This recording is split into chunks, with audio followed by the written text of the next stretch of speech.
So I think the main issue that people have with level design is that they just aren't experienced enough. They assume, oh, I'll just make a few rooms and we'll see how it goes. But the thing is, it's just like everything else. It's a skill that needs to be improved. The only way to, get better at level design is just to keep making rooms. Don't even think about, oh, hey, these rooms are not that good. They don't match the quality of a certain game. But from my experience, the one thing that you want to prioritize is just spitting out rooms, quantity over quality in general. And then from there, once you get feedback, that's when you'll know, hey, let me remove these rooms, let me maybe update these rooms. The thing is, also with feedback, I don't want to say you don't want to listen to people, but I would say the best form of feedback is just to watch how people are going through your rooms.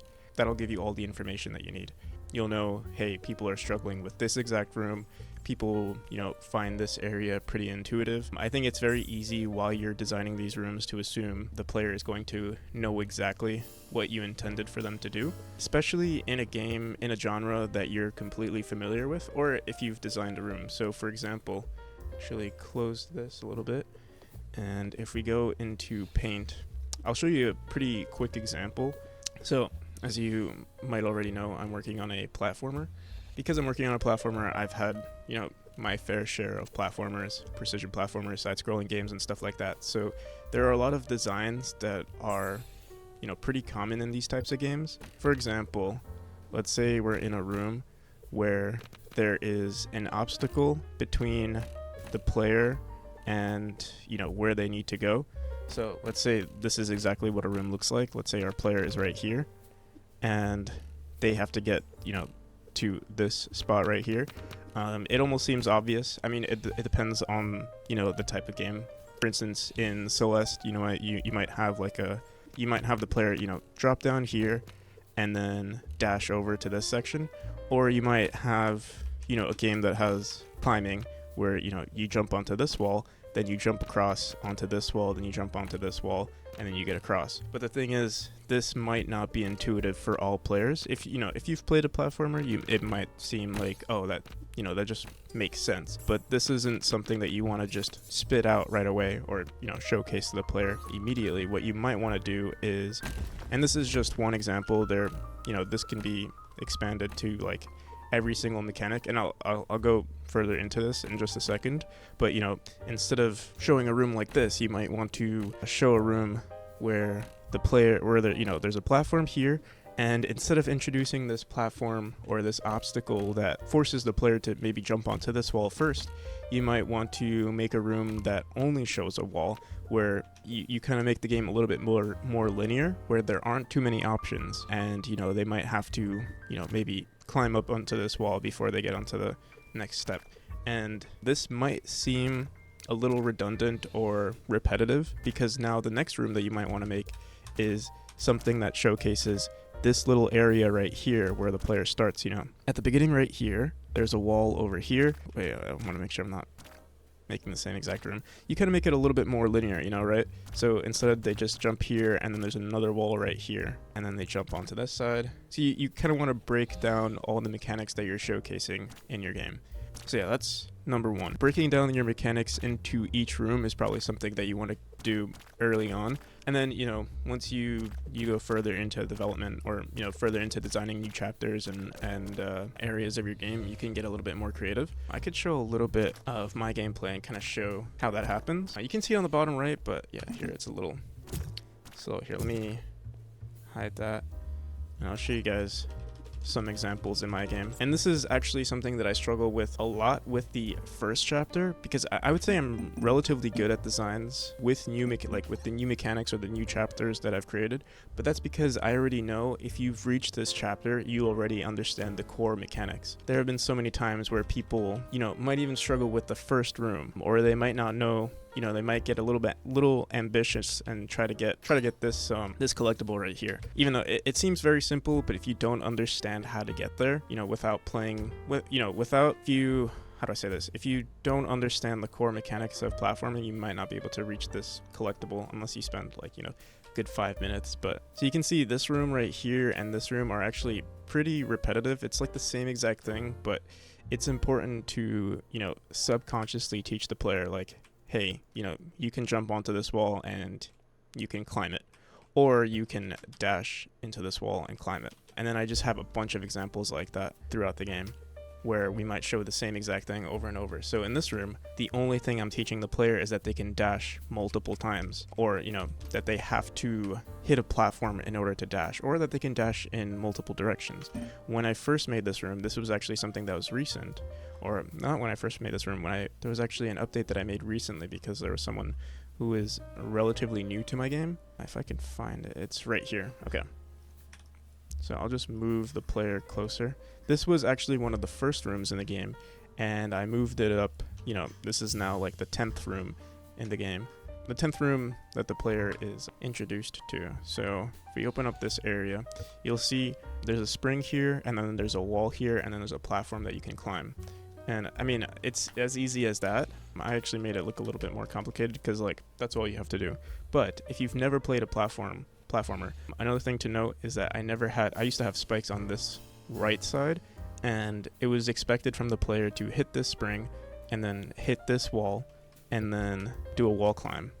Originally, I didn't even have this platform here. What was expected from the player was that they had to go into, you know, hit this spring, dash up, jump onto this wall, and then from this wall, jump onto this platform without this one-way platform being below the player. So if we go into Paint really quick, I'll explain what the room used to look like and what I did to, you know, transition into this mechanic. Not transition to the mechanic, but transition into this room design so that, you know, someone who is newer to level design or newer to platforming can figure this out subconsciously, or, you know, maybe actively figure it out. So in this room, the original design was something like this. So the player hits the spring. Here is our spring, and there's a wall here. So they have to dash upwards, and another thing that people don't really understand is going backwards. There are no spikes here. This is literally, to me, because I've designed these rooms, when I see a wall that doesn't have spikes on it, I subconsciously think, oh, this is where I have to go. But this isn't something that's intuitive for the player. Another thing that you might want to do when designing your rooms is adding objects in the background that point towards where the player needs to go. You might have seen it in my game just a bit.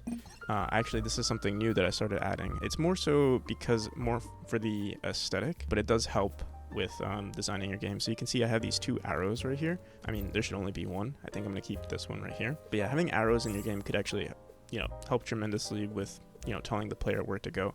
Sometimes they'll assume they have to go here, or like that they can go straight up.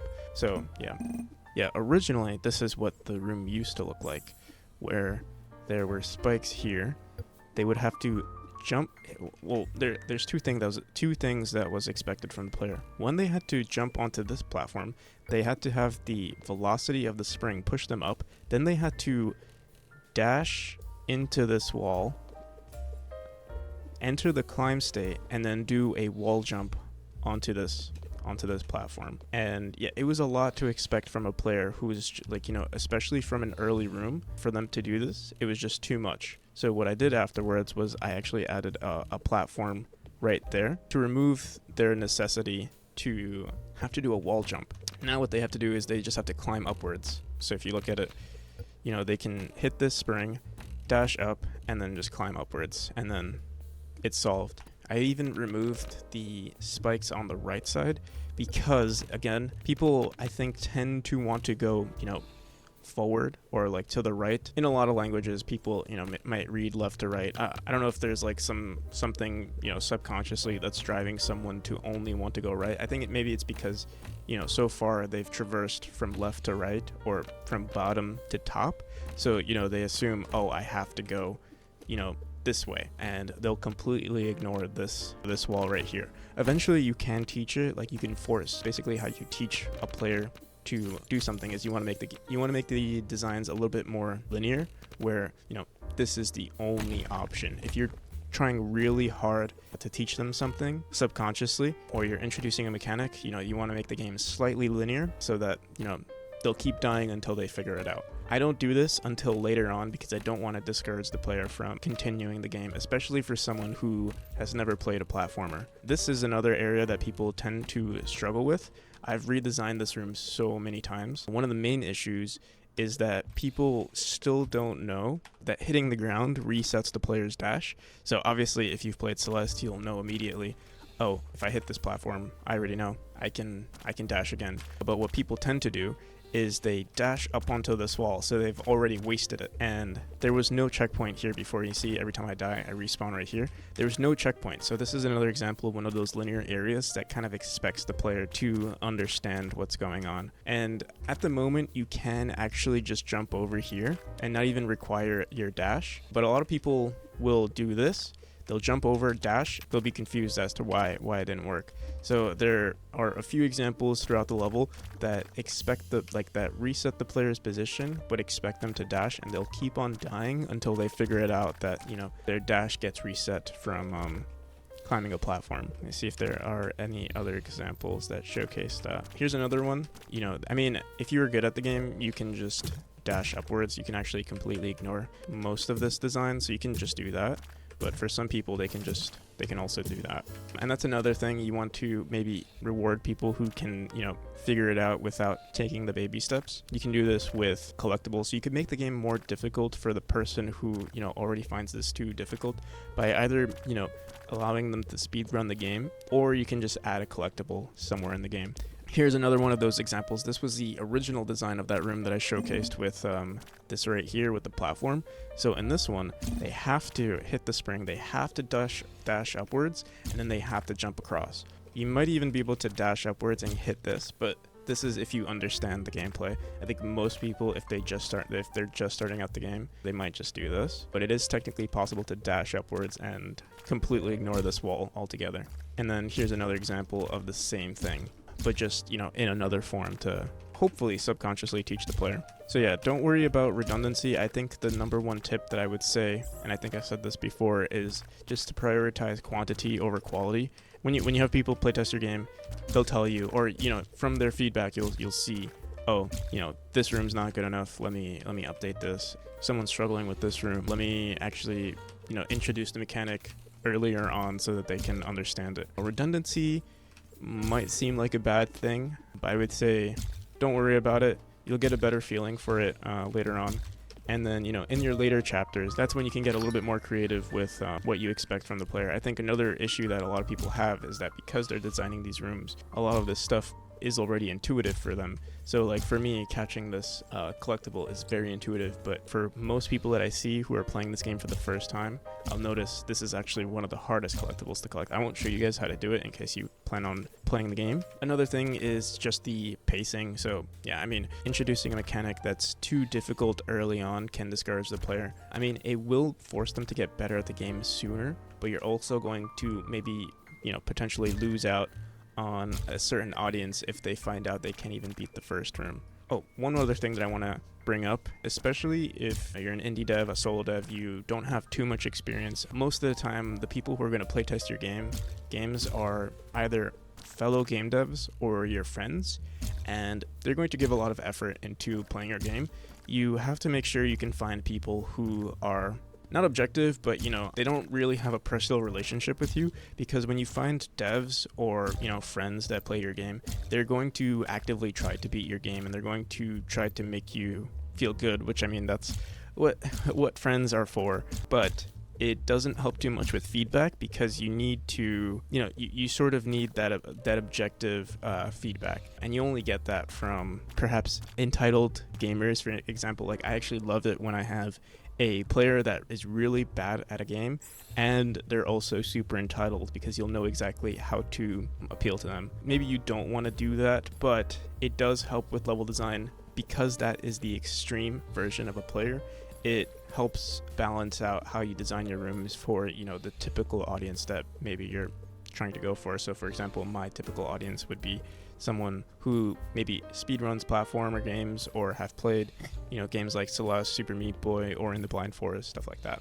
I think that is everything for this devlog. We actually didn't talk too much about my game, but I think it's something that has been important for me for a while now. I will actually showcase a little bit about my game now. We're currently working on a boss fight Also hoping that I can just make this one super long uncut video. I don't think that's gonna happen, but I think I will have to cut some stuff out. This already seems like a relatively long video, but I will show you guys Chapter 3. This is the new boss. We have 2 phases so far, but I've only designed the first escape sequence of the enemy. So here it is, and it's, you know, a combination of several mechanics. So everything so far has been shown to the player besides this enemy. And it's kind of like, you know, Mario, where, you know, a boss chases you, or, you know, you have to outpace the camera. So yeah, when designing these rooms, I've already shown the player, hey, we have falling platforms, we have eyes that we can bounce into. This is a mechanic that's been introduced since, you know, the first level, and, you know, it's everything. The player has been prepared for this exact moment to fight this boss, or, you know, to participate in this escape sequence. The next stage of the boss, I can actually maybe even show it. Let me see. So it's called the Block of Flesh, kind of like the Wall of Flesh. You might have noticed the inspiration taken from Terraria. I've actually been looking at a lot of Terraria bosses for inspiration on boss fights. Alright, so here is the first stage. All it does is it shoots lasers at you, or, you know, the second stage. I still haven't figured out the timing, but yeah. It'll be a little bit more intense. Right now I'm just recycling the laser code from the skull enemy that you might have seen earlier on. But yeah, this is the new boss. I'm really excited for it. This is the first boss that I've actually made. We'll probably talk a little bit more about it in the following devlogs. But yeah, that I think is everything I wanted to talk about. Thank you for watching.